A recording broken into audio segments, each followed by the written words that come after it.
Mafaly miarabantsika rehetra manaraka izao fandarana izao. Ao anatin'ilay 10 andro fiaraha-mivavaka isika ary androany isika dia tafiditra ao anatin'ny andro fahatelo. Andro fahatelo izay mitondra ny lohateny hoe ataovy mazava ny antom-bavaka. Azo adino fa ao anatin'ilay lohahevitra mandritra ny 10 andro isika ilay hoe fa ianao kosa raha mivavaka. Izy io zany dia iarahantsika amin'ireo zanak'Andriamanitra maneran-tany, manerana an'izao tontolo izao ka mandray anjara amin'izany isika androany. Mialohan'izay indrindra hitondrantsika ny lohahevitra androany dia manasa anao ao hiaraka hivavaka amiko amin'ity anio ity. Bavaka isika. Andriamanitra rainay izay any an-danitra, misaotra noho ity fotoana omenao anay ity izay ahafahanay mandray tari-dalana, mandray toromarika amin'ny alalan'ny teninao. Aoka Tompo mba handona ny fonay izany ary akasika anay ka mba hahatonga anay anaraka ireny tari-dalana ireny ary hahatonga anay anao araka ny sitraponao. Dia mitenena Jehovah fa mihaino ny mpanomponao. Ny anaran'i Jesosy, amen. Ho amin'ny andro androany zany dia ilay lohahevitra fahatelo manao hoe ataovy mazava ny antom-bavaka. Mifototra ao amin'ny Mateo 9:9 sy 17 ilay lohahevitra resantsika eto. Raha miresaka an'io andalan-toratra masina io isika dia mazava ho azy fa Jesosy Kristy no miteny manome toromarika momba ny hoe raha mivavaka ianao dia inona no zavatra tokony ho resahana ao anatin'ilay izy. Dia izay mahatonga anazy miteny androany manao hoe ataovy mazava ny antom-bavaka.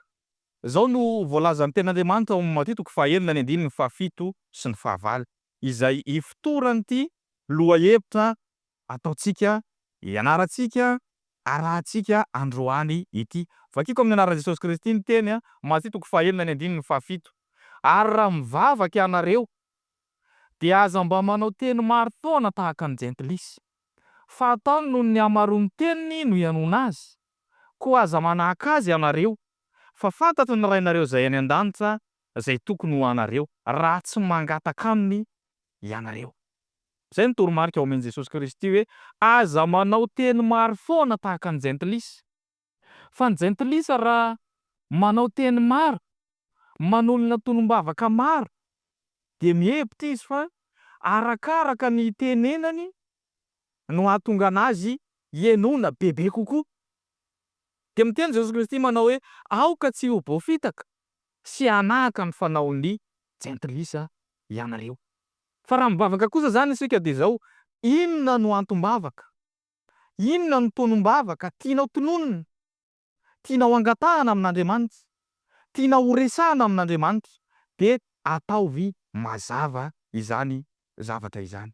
Ataovy tsotra ary izay ny voalaza hoe aleo azy ianao manao tonom-bavaka fohy mazava tsotra dia mivavaka matetika ianao mandritra ny tontolo andro.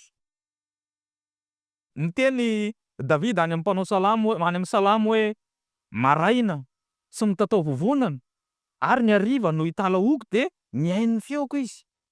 Zany hoe raha iny teny ny voalaza ao mety manao mihoatra noho izay isika dia aleo miverimberina mivavaka amina tonom-bavaka tsotra, mazava ary voafahatra tsara. Toy izay hoe indray mandeha ianao no mivavaka mandritra ny tontolo andro dia manao zavatra lava be ianao dia resahanao ao daholo io rehetrarehetra io. Zay zany le zavatra resahana eto hoe aleo atao mazava ny tonom-bavaka. Ohatra anankiray zany mba isika sady pratika. Raha ohatra misy olona anankiray tianao entina ambavaka eo amin'ny fiarahamonina misy anao ohatra, dia ny tsara zany ao anatin'ilay izy tonga dia ilay olona izay tianao entina ambavaka tonony ao anatin'ny antom-bavaka ao. Fa aza saromana ao anatina ankapobeny hoe ny fiarahamonina misy anay ny zavatra tahaka an'izao fa izy ilay tianao entina ambavaka dia tonony. Satria ilay resahany ao anatin'ilay izy dia hoe ianao kosa raha mivavaka dia mandehana ao amin'ny efitrano mangingina ary ndrimy mivaravaranao fa ny rainao izay mahita anao ao mangingina no hamaly anao. Ka raha tononinao ao zany ilay anaran'ilay olona tianao entina ambavaka, tsisy maheno an'iny ny tompo Sy ny ray izay mihaino ny vavaka ao ihany no mahaino an'iny. Aza miolakolana ntsony zany hoe tahaka an'izao na tahaka an'izao. Fa inona le tianao entina mivavaka? Teneno mazava am'tony. De raha misy atom-bavaka maromaro aza de azo atao tsara ny hoe mivavaka matetika ao anatin'ny tontolo andro na am'fotoana anankiray.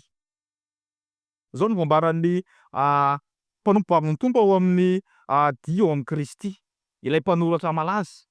De raha jerena ny takila toko faha 6 de miresaka tahaka an'izao izy: ny fivavahana de famborahana ny fo amin'Andriamanitra toy ny am'sakaiza tiana indrindra. Zany hoe raha mivavaka zany ianao de ohatriny hoe miresaka amin'ny olona tianao ianao, miresaka ny ao am-po, ary zay le resahany hoe aboray amin'Andriamanitra le zavatra tianao resahana. Fa aza miolakolana, aza miodikodina, aza manao inona moa zany, manao lava resaka, mampiasa fehezanteny maro sisa ny tari-dalana. Fa inona lay zavatra tiana angatahana? Miantso an'Andriamanitra ianao de zao, ento eo aminy ny zavatra tianao angatahana. Farity tsara fa izy de mihaino anao ary mamaly anao amin'ny fotoana mety indrindra. Zava-dehibe zany no andraisantsika an'izany hoe mamaly antsika amin'ny fotoana mety indrindra Andriamanitra. Indraindray manko isika de mieritreritra hoe tena tsy mahazo valim-bavaka isika.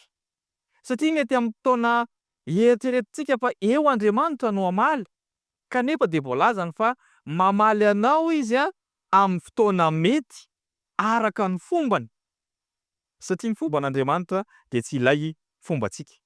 Ity misy tantara anankiray eo amin'ny soratra masina zay mampiseho an'izany hoe antom-bavaka mazava, antom-bavaka tsotra, antom-bavaka mivantana tsy miolakolana. De ny tantaran'ilay lehilahy anankiray Bartimeo jamba. Haitsika io tantara io, zay voarakitra ao amin'ny Marka 10. De inona zavatra nitsanga? Rehefa nandalo Jesosy de ozy izy ilay lehilahy jamba anankiray: "Ry Jesosy zanaky Davido, mamonjafo ahy. Ry Jesosy zanaky Davido, mamonjafo amiko." Ary henon'i Jesosy zay antson'ity lehilahy ty zay. De rehefa henony de nitodiky Jesosy, de namaly Jesosy, de nanontany azy Jesosy manao hoe inona no tianao ataoko aminao? De tonga de tsotra, mivanta, mazava, ny valiteny nomen'ilay lehilahy de Bartimeo. De ozy izy ny hoe ny mba hampahiratana ahy ny masoko. Tonga de miteneniny mazava sy tsotra le izy ary mivantana: inona no tianao ataoko aminao ozy Jesosy? De miteny izy manao hoe ny mba hampahiratanao ny masoko, satria zay ny zava-dehibe tiany ho angataha. Fa tsy mbola niteny izy manao hoe zany atositosiky ny olona vao tonga teto, zany ataon'ny olona tsinitsinina, na zany aratsian'ny olona eny amin'ny fiarahamonina, ka noho izay antony zay de mangataka aminao mba hanomezanao fahendrenan'izy ireo aloha. Tsy mbola nihodikodina tamin'izay izy fa inona ny zavatra tena ilainy amin'ny mahajamba azy? De tsotra, ny hampahiratana ny masony. Rehefa nanao an'izay fangatahana tsotra, mivantana sy mazava zay ilay lehilahy Bartimeo jamba, de ozy ny tompo taminy hoe tongava aminao araka izay rinao. De niaraka tamin'izay de nahiratra i Bartimeo. Zany hoe eo zany ny fotoana mety, eo zany ny fotoana amalian'Andriamanitra an'ilay vavaka. Arak'izay zavatra zay de novalian'Andriamanitra ny vavak'ilay lehilahy jamba. Teo no eo ihany. Ka ny lesona raisintsika zany amin'ity anio ity de ny hoe raha mivavaka ianao, voalohany indrindra aloha zany le alohan'izay rehetrarehetra zay, mila mivavaka isika.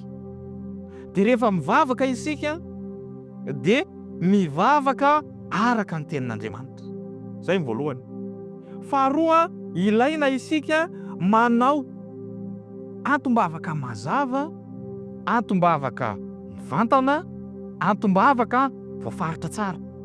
Tsy mampiasa fehezanteny maro izy, tsy mampiasa fehezanteny lava, fa inona le tena tianao angatahana. Ary teboka tsara tianao fantatra ao anatin'izay raha mivavaka ianao dia izao: efa fantatry ny rainao izay any an-danitra izay tokony ho anao na dia mbola tsy mangataka akory azy ianao. Ny dikan'izay zany dia izao: ataovy araka ny tokony ho izy ilay antom-bavaka. Ary parany dia izao: mamaly vavaka Andriamanitra amin'ny fotoana mety amalihany io antom-bavaka io, ary araka ny fombany izay tsy ho terentsika mihitsy zany Andriamanitra ny hoe tokony ho valianao eto ny antom-bavaka izay tononiko. Eny antsika diso fanantenana any amin'izany zavatra zany hoe eto ianao no mila zavatra dia mivavaka ianao, ka raha tsy tonga amin'iny fotoana iny ilay zavatra angatahanao dia mieritreritra ianao fa tsy mamaly vavaka Andriamanitra. Mamaly vavaka izy amin'ny fotoanany, amin'ny fombany. Ka ny tirariana dia izao ety am-pamarana dia ny hoe mba ho fiainantsika ny mivavaka, mba ho fiainantsika ny mivavaka. Mamerimberina an'izany amin'ny fotoana rehetrarehetra, amin'izay fotoana tokony ahafahanao mifandray amin'Andriamanitra, mitokana dia mivavaka ary ahazo ilay valim-bavaka araka ny sitrapon'Andriamanitra ny isika tsirairay avy. Ny Tompo hitahantsika. Amen. Andeha asaika ianao hiaraka hivavaka amiko ety am-pamaranana. Andriamanitra zao rainay izy any an-danitra, misaotra noho ny tari-dalana ara-potoana izay tonga taminay tamin'ity anio ity, mampianatra anay mivavaka, mampianatra anay ny tokony atao raha mivavaka izahay. Tompo malalo, aoka mba hampitombo ny fahalalana izy ireny, ary aoka mba hisy fampiarana eo amin'ny fiainanay, ka hahatonga anay hanao zavatra araka ny sitraponao. Dia mitahia anay tsirairay avy, ary aoka samy hahandry sy hatsapa ny valim-bavaka avy aminao izahay. Noho ny amin'ny anaran'i Jesosy Kristy no angatahanay sy hanonanay izany vavaka izany. Amen.